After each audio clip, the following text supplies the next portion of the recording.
Hey beauties, this video is going to be going over 3 different problems, one on cylinders, one on cones, and then one on spheres. And we actually never did spheres in class, but I know some of you had been asking about them. So I just want to present the formula to you guys, explain a little bit as to how it works, and then you can kind of run with it how you want to.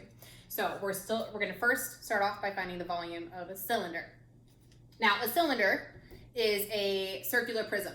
And we've been doing tables with these, so we're gonna keep doing the table because it kind of makes the most sense. So I see that the base is a circle, my face of my prism is a rectangle, therefore I know it's a prism. And that's how I'm going to start my T-chart. It is a circular prism. This just helps me identify what formulas I'm going to be using. Since I see the word circle, I know I'm going to be using pi r squared. I see the word prism, so I know I'm using V equals capital B, which just stands for the area of the base, therefore the area of my circle, times the height. And in this case, my height is the distance between my two bases, between my two circles. So now I've got my formulas, I've got my information, I just need to pull that out and plug them into my formulas and then solve. So this line right here is going all the way across my circle, and the fact that it's going across tells you that it's your diameter and not your radius. For the area of circles, we need to find our radius. So I know that radius is always half diameter, so I'm just going to cut that 8 in half and I'll get 4. So now plugging it into my formula, instead of writing pi, I'm writing 3.14. And instead of writing r, I'm writing 4 to the power 2.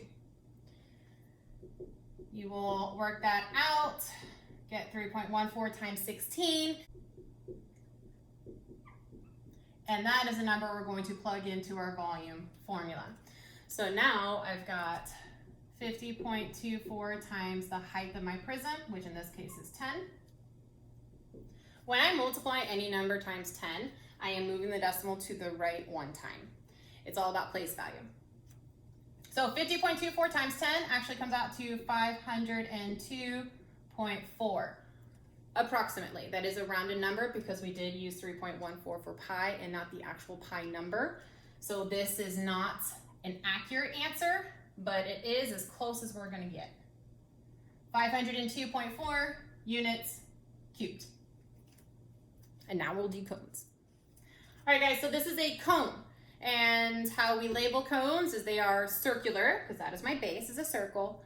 Pyramid, because they come to an apex. So that is my T-chart that I am pulling out. I am abbreviating circular as CIRC, and I will be abbreviating pyramid as PYR. We label it so that way we know what formulas we're going to be using to then plug in our information and solve. So I see the word circle, I'm pulling out that formula, pi r squared. I see the word pyramid, so I'm also pulling out that formula. Capital V equals capital B times H divided by 3. We always divide pyramids by 3 because they are a third of a prism. So now I'm going to plug in all the information, and they actually gave me everything I needed in this diagram. They didn't give me any excess information. If they gave me the slant height, let's say that this was 14 feet, that would be information I don't need. I don't need slant heights when I'm finding the volume. I might use slant heights for finding, actually I will use slant heights for surface area, but for volume I don't need it. So always mark this off. Now I'm gonna plug everything in. Instead of writing pi, I'm writing 3.14, and instead of writing r, they already gave it to me, not the diameter, they gave me the radius, 5 squared. I know 5 squared to be 25, so I am just multiplying 3.14 times 25, and that should come out to 78.5.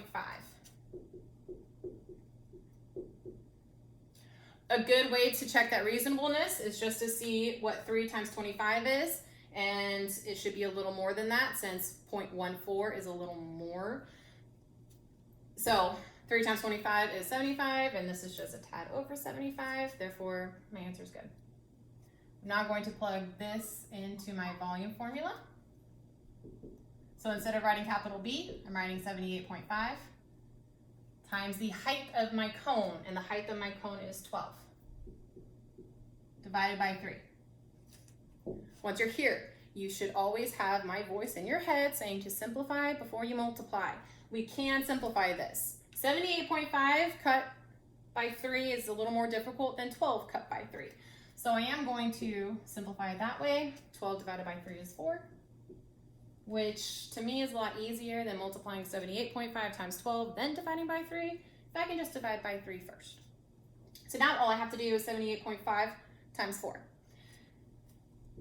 And that comes out to 314. And in this case, they did label our units, 314 feet cubed.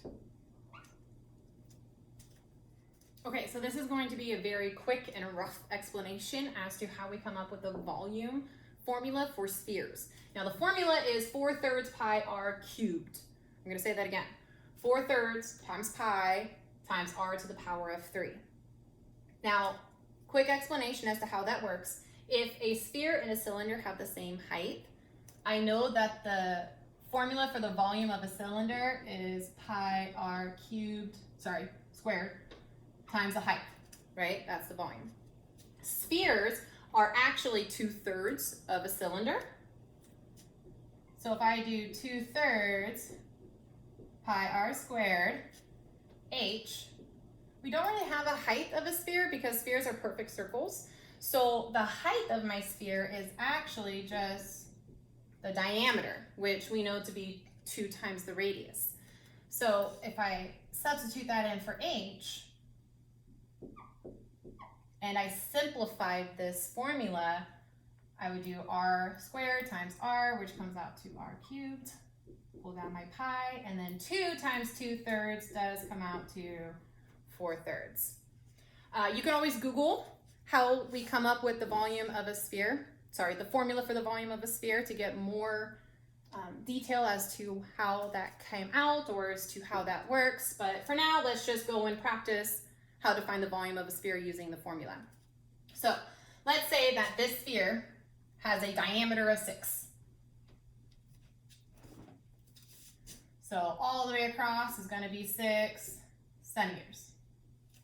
Now knowing that my diameter is 6 and I know that I need the radius to solve this, I'm going to cut that in half to get 3. And now I have all the information I need to solve for this problem. So plugging it in, I'm going to have 4/3 times pi, 3.14, times 3 to the power of 3. Now I'm simplifying my equation.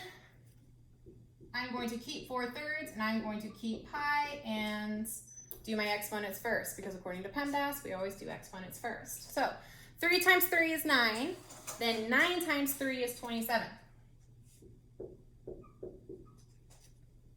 And now I'm actually going to simplify my 27 and my 3.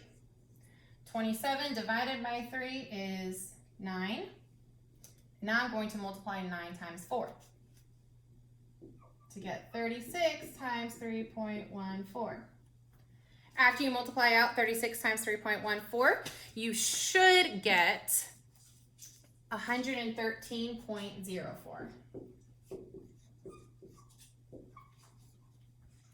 And that will be the total volume of our sphere.